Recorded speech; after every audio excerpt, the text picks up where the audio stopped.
Hello students, welcome most to Shweta Pareek nursing academy.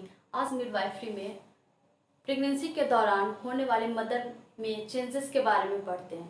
तो today's topic is physiological changes during pregnancy. तो pregnancy के दौरान pregnancy में जो फीटस होता है वो यूट्रस में डेवलप होता है। तो हम लोग यूट्रस से स्टार्ट करते हैं, ठीक है। क्या क्या यूट्रस में चेंजेस होती है। तो यूट्रस का जो लेंथ होता है नॉन प्रेग्नेंट स्टेट में वो होता है 7.5 सेंटीमीटर। वो प्रेगनेंसी में इंक्रीज करके हो जाती है 35 सेंटीमीटर। वेट की बात करें तो नॉन प्रेग्नेंट स्टेट में वो होते हैं 60 ग्राम और वो एट टर्म मतलब कि प्रेगनेंसी के दौरान उसका वेट इंक्रीज होकर 900 टू 1000 ग्राम वो इंक्रीज होकर हो जाती है, ठीक है। शेप जो होती है नॉन प्रेग्नेंट स्टेट में दैट इज पियर शेप या पायरिफॉर्म भी बोल सकते हैं या पियर शेप, ठीक है। ये चेंज होकर 12 वीक्स तक प्रेगनेंसी के बाद ही ये आपका ओवॉइड या ग्लोबुलर, ठीक है, ग्लोबुलर शेप का हो जाती है यूट्रस, ठीक है। बात करें इसके जो भी इसका इंडोमेट्रियम्स है यूट्रस का जिसमें कि फीटस ग्रो करता है, ठीक है। तो जो इंडोमेट्रियम होता है यूट्रस का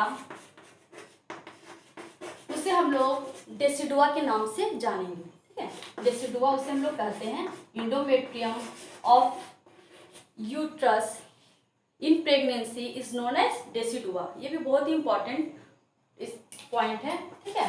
ये हमेशा एग्जाम्स में आते रहता है। तो हम लोग देख रहे हैं कि यूट्रस में ये सारी चेंजेस होती हैं नॉर्मली। अब हम लोग इसका बॉडी से पढ़ेंगे कि बॉडी ऑफ यूट्रस में क्या क्या चेंजेस हो रहा है और इस थमस में इसका क्या क्या चेंजेस होगा, ठीक है। तो बॉडी में मेनली तो लास्टली मैं ये बोलना चाहूँगी कि जो इसका कैपेसिटी है यूट्रस का वो 500 टू 1000 टाइम्स इसका जो कैपेसिटी है वो इंक्रीज कर जाती है, ठीक है, ड्यूरिंग प्रेगनेंसी। तो हम लोग देख रहे हैं कि इसका वेट इंक्रीज करके 1 kg, ठीक है, 1000 ग्राम पहुंच गया 60 ग्राम से। इसका लेंथ जो था 7.5 था और वो 35 सेंटीमीटर उसका इंक्रीज हुआ है, ठीक है। तो ये जिसका जो कैपेसिटी है वो 1000 टाइम्स जो है उसका कैपेसिटी इंक्रीज हो जाता है, ठीक है। तो अब हम लोग देखेंगे इसके बॉडी में कि क्या क्या इसका मेनली यूट्रस को के बॉडी में क्या क्या चेंजेस होते हैं वो देखेंगे। तो मेनली बॉडी में हम लोग जब बात करें बॉडी ऑफ यूट्रस की तो उसमें सबसे पहले हम लोग के मसल्स के बारे में बात करते हैं। तो इसके पहले हम लोग दो टर्म देखेंगे दैट इज हाइपरट्रॉफी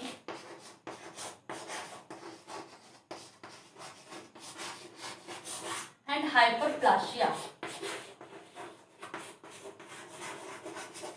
ठीक है। ये दो टर्म बार बार यूज करूंगी इसलिए मैं इसे बताना चाहूंगी। पहले हाइपरट्रॉफी में मीन्स होता है increase in size of the cell and hyperplasia means increase in number of cells, ठीक है। तो ये कोई भी पार्ट्स में जो हम लोग चेंजेस देखेंगे तो ये दोनों टर्म्स बार बार आएंगे। तो आप लोग याद रखिएगा कि हाइपरट्रॉफी में increase in size of the cell, hyperplasia increase in number of cells. तो बात करें थे हम लोग बॉडी में मसल्स की, ठीक है। तो मसल्स जो होते हैं मसल्स फाइबर्स में उसका हाइपरट्रॉफी हाइपरप्लासिया ये दोनों चीज़ें मसल्स में देखने को मिलेंगे जिसके कारण इलोंगेशन जो होता है इसका साइज जो होता है वो इंक्रीज कर जाता है, ठीक है। इसी कारण इसका वेट भी और इसका जो हम लोग देखें वेट और इसका लेंथ वो इंक्रीज कर जाता है क्योंकि मसल्स फाइबर्स क्या हो जाता है वो साइज में भी इंक्रीज करता है और उसके नंबर में भी, ठीक है। तो ये जो मसल्स होते हैं यूट्रस में वो दोनों इसमें चेंजेस हो रहे हैं। साथ में वेस्कुलरिटी भी इंक्रीज कर जाती है, मीन्स जो वेसल्स होते हैं वो भी उनका एक्टिविटी भी और भी ज़्यादा इंक्रीज कर जाता है, ठीक है। तो मसल्स में मेनली हम लोग देखते हैं हाइपरट्रॉफी एंड हाइपरप्लासिया, ठीक है। उसके बाद में हम लोग देखते हैं इसका कॉन्ट्रैक्शंस, ठीक है, कॉन्ट्रैक्शंस इन यूट्रस। तो यहाँ पर एक क्वेश्चन आता है कि क्या अर्ली प्रेगनेंसी में यूट्राइन का कॉन्ट्रैक्शंस होता है, यूट्राइन में कॉन्ट्रैक्शंस होते हैं या नहीं? तो आंसर होगा राइट, ठीक है, यस, कॉन्ट्रैक्शंस प्रेजेंट होते हैं आपका अर्ली प्रेगनेंसी में भी, but it is not conscious, it is not feel by the patient, ठीक है, पेशेंट इसके बारे में कॉन्शियस नहीं होते हैं, ठीक है।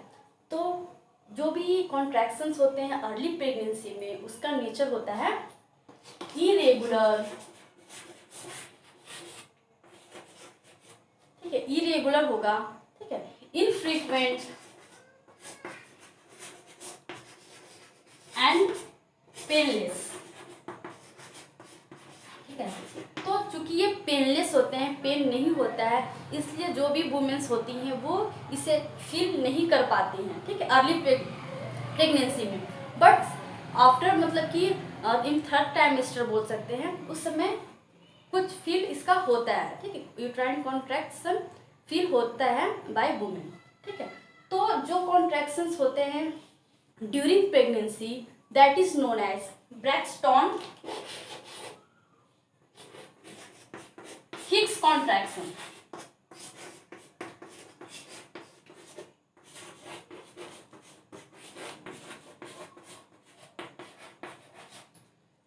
ठीक है। तो ये जो यूट्रस में कॉन्ट्रैक्शंस ड्यूरिंग प्रेगनेंसी जो होगी उसे हम लोग ब्रैक्सटन हिक्स कॉन्ट्रैक्शंस के नाम से जानते हैं, ठीक है। तो ये था इसका बॉडी फिजियोलॉजिकल चेंजेस। देखें इस्थमस में, तो इस्थमस का जो लेंथ होता है 3 टाइम्स इंक्रीज हो जाता है नॉन प्रेग्नेंट स्टेट से, और इस जो उसका मसल्स फाइबर होता है वो सर्कुलर मैनर में अरेंज हो जाता है, ठीक है। इस एरिया में ये सर्कुलर मैनर में अरेंज हो जाता है इसका मसल्स फाइबर, और ये स्फिंक्टर की तरह काम करने लगता है। मीन्स जो भी यहाँ पे कंसेप्शन होंगे उसे वो नीचे फॉल करने से ये प्रिवेंट करेगा, ठीक है, इस्थमस। तो मेनली इस्थमस में ये चेंजेस देखने को मिलती है। और 12 मेनली ये 12 वीक्स ऑफ प्रेगनेंसी के बाद में ये जो इस्थमस है इसमें ये जो बताया स्फिंक्टर्स वो बनता है, ठीक है, 12 वीक्स आफ्टर प्रेगनेंसी। अब हम लोग सर्विक्स में देखेंगे क्या क्या चेंजेस होते हैं। तो सर्विक्स में जो मेनली स्क्वामोस और कोलिमनार एपिथेलियम होते हैं, तो उसमें हाइपरट्रॉफी होता है, हाइपरट्रॉफी और साथ में वेस्कुलरिटी भी, उसका वेस्कुलरिटी मीन्स जो वेन्स होते हैं ज़्यादा एक्टिव हो जाते हैं, ठीक है, और मोर वेस्कुलर हो जाता है एरिया। तो उसके कारण वेस्कुलरिटी इंक्रीज करती है इन दोनों एपिथेलियम में, और वो ब्लूइश डिस्कलरेशन में चेंज हो जाता है, ठीक है। जो भी सर्विक्स है, सर्विक्स का एरिया ब्लूइश कलर का हो जाता है, that is known as Goodell sign, ठीक है, जिसे हम लोग गुडेल साइन के नाम से जानते हैं।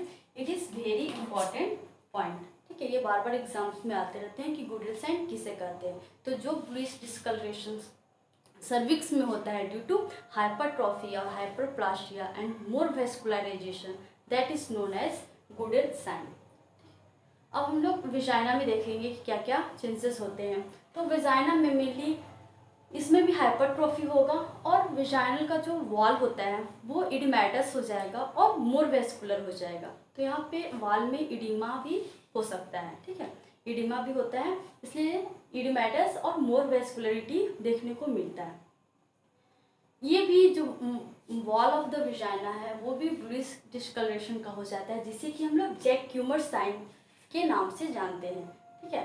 तो ये भी इम्पॉर्टेंट है कि जैक क्यूमर साइन किसे कहते हैं। तो जो wall of the vagina bluish discolouration bluish हो जाता है in pregnancy, that is known as Jacquemier sign, ठीक है। इसके अलावा जो विजाइना का सिक्रीशंस होता है वो भी थीन वाइटी कलर्स का और कोपियस इन नेचर का हो जाता है, ठीक है। तो ये सारे चेंजेस थे मेनली विजाइना में। One important point is in cervix, ठीक है, जो सर्विक्स का सिक्रीशंस होता है वो भी क्या थिक हो जाता है, म्यूकस हो जाता है। तो वो म्यूकस इम्यूनोग्लोबुलिन से रिच होता है, ठीक है, और वो म्यूकस एक म्यूकस प्लग का फॉर्मेशन करता है इन लेट प्रेगनेंसी, ठीक ठीक है, मतलब थर्ड ट्राइमेस्टर में। और ये जो म्यूकस प्लग होता है ये भी क्या करता है, सर्विक्स को पूरी तरह से सील कर देता है, ठीक है, जिससे कोई भी मतलब कि प्रोडक्ट्स का कोई भी पार्ट नीचे नहीं आ पाता है, ठीक है। तो इन फैलोपियन ट्यूब, चूँकि प्रेगनेंसी के दौरान यूट्रस का साइज इंक्रीज होता है ड्यू टू फीटस, उसके कारण फैलोपियन ट्यूब जो कि इनफंडिबुलोपेल्विक लिगामेंट से अटैच्ड होता है, उसके कारण इसका जो लेंथ होता है सम हाउ केसेस इंक्रीज हो जाता है, ठीक है, कुछ इसका लेंथ इंक्रीज होता है और जो लेंथ फैलोपियन ट्यूब होता है वो कंजेस्टेड हो जाता है, ठीक है। इसके बाद बात करते हैं ओवरीज में। तो ओवरीज में मेनली कॉर्पस जो ल्यूटियम होता है उसका साइज 2.5 सेंटीमीटर का हो जाता है और ये 12 वीक तक इसका जो फंक्शंस होता है वो पीक लेवल पे होता है, ठीक है। मीन्स इसका जो एस्ट्रोजन लेवल और जो ये प्रोजेस्टेरॉन रिलीज करता है वो मैक्सिमम अमाउंट में रिलीज करने लगता है। तो ये जो भी एस्ट्रोजन और प्रोजेस्टेरॉन जो रिलीज होता है वे जो डेसिडुआ होता है उसके फॉर्मेशन में, उसके मेंटेनेंस में वो हेल्प करता है। इसके अलावा साथ साथ वो फॉलिकल्स जो कि मैच्योर होते हैं इनसाइड द ओवरीज उसे भी वो प्रिवेंट करता है, जिसके कारण जो भी नॉर्मल मेंस्ट्रुएशन का ओवेरियन एंड यूट्राइन साइकिल होता है वे उसका जो वर्क होता है वो स्टॉप होता रहता है ड्यूरिंग प्रेगनेंसी। नौ जो कॉर्पस ल्यूटियम होता है उसका जो कलर होता है that turn into bright orange then yellow and then pale colour, ठीक है।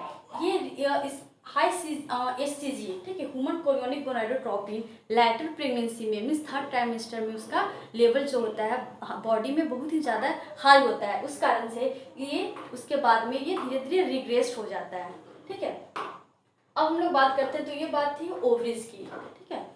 इसके बाद में ब्रेस्ट में जो होता है उसका चेंजेस होता है अर्ली प्रेगनेंसी में ही, मतलब 2 to 3 वीक्स के बाद में ही ब्रेस्ट का जो साइज है वो इंक्रीज होने लगता है, ठीक है। ब्रेस्ट का जो साइज इंक्रीज होता है ड्यू टू हाइपरट्रॉफी और हाइपरप्लासिया, ठीक है। उसके बाद में एक्सिलरी जो टेल होता है वो भी पेनफुल हो जाता है, ठीक है। तो जो भी उसके अंदर में ब्रेस्ट का लोब्यूल्स होता है, डक्ट्स होता है वो भी हाइपर वेस्कुलर हो जाते हैं, ठीक है, उसका साइज भी इंक्रीज करता है। और लास्टली जो एक्सिलरी टेल होता है समटाइम्स पेनफुल भी होता है, ठीक है। इसमें एक निपल्स जो होता है वो लार्जर हो जाता है, इरेक्टाइल हो जाता है और जो एरियोला होता है निपल्स के साइड का एरिया होता है वो डीपली पिगमेंटेड हो जाता है। तो निपल्स में के साइड में या एरियोला साइड में नॉन प्रेग्नेंट स्टेट में जो भी सीबेसियस ग्लैंड होते हैं वो दिखाई नहीं देते हैं इन नॉन प्रेग्नेंट स्टेट में, तो उसमें हाइपरट्रोफी हो जाने के कारण वो विजिबल हो जाते हैं और वो जो विजिबल होते हैं sebaceous gland that is known as Montgomery tubercles. ये भी बहुत ही इंपॉर्टेंट है कि मॉन्टगोमेरी ट्यूबरकल्स किसे कहते हैं, ठीक है। तो जो भी एरियोला में sebaceous gland non pregnant state में जो इनविजिबल होते हैं वो प्रेगनेंसी के दौरान हाइपरट्रोफी के कारण उसका साइज इंक्रीज होता है और वो क्या बन जाते हैं, मॉन्टगोमेरी ट्यूबरकल्स के नाम से जाने जाते हैं। That is all about physiological changes during uterus in uterus and ovaries. तो आज जो है वीडियोस बहुत ही लॉन्ग हो जाएगी, इसलिए जो भी फिजियोलॉजिकल चेंजेस होंगे अदर सिस्टम्स में like metabolic changes, systematic changes, ठीक है, वो हम लोग पार्ट 2 में देखेंगे वीडियो का। ये मैं पार्ट 2 भी इसका बनाऊंगी, ठीक है। तो अगर किसी भी टाइप का कोई भी डॉट हो, जो भी पोर्शन नहीं समझ में आया है, प्लीज़ कमेंट बॉक्स में जाके कमेंट कर सकते हैं। और जो भी इस वीडियो को फर्स्ट टाइम देख रहे हैं वो लाइक शेयर सब्सक्राइब करें हमारे चैनल को, अगर ये आप लोगों को यूज़फुल लगे तो। Thanks for watching.